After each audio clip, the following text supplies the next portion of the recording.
So I'm just going to talk a bit around ankle mobility, and to get a bit more specific, talking about a restriction in ankle dorsiflexion, which is basically how far the knee can go over the toe while keeping the heel on the ground. So restriction that movement, it can have a knock-on effect, basically everywhere from the ankle even up to the spine, and it can lead to injuries and issues.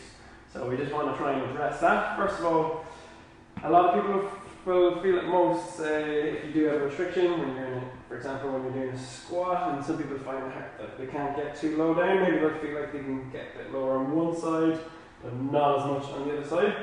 And the restriction in the ankle may cause you to have to lean forward a little bit more, as I said, just not be able to get too low. So just one little tip in the gym, if that is an issue, we can pop down even just a couple of small plates, just putting the heels, just the heels, so we can go to this side, so the heels onto the plates, and we should be able to get a bit lower down because it's going to put us into the opposite of that dorsiflexion position, and you should be able to get a little bit lower. So that'll help you squat that little bit lower if you want. Really, that's just a tip to continue squatting. If you want to squat, the main thing you want to get with that or address is the actual cause of the issue.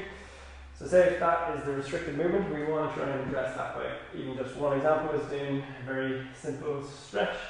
So keeping the heel on the ground, you can pop I like to put my elbow onto my knee, and then you can even pop that hand behind there, and just even dynamic version, just sort of bouncing at the end of that movement. Like so, you can just go for a hold. So you're just trying to get the knee as far over the toe as possible, while keeping the heel on the ground. And what we're aiming for here is to basically get a stretch through the back of the lower calf. You can even do this one.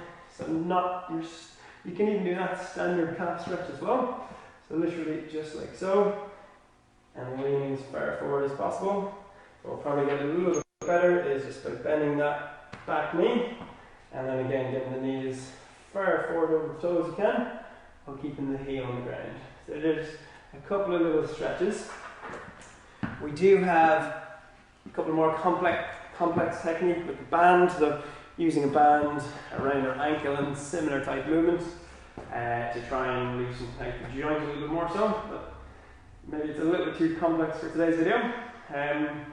So as I said, restriction in that area, and often it comes a lot from previous injuries, like say a previous ankle injury or even a previous calf strain.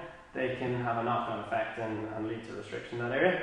It's definitely something you want to address because it can have that knock-on effect up above. So try those out and see how you go.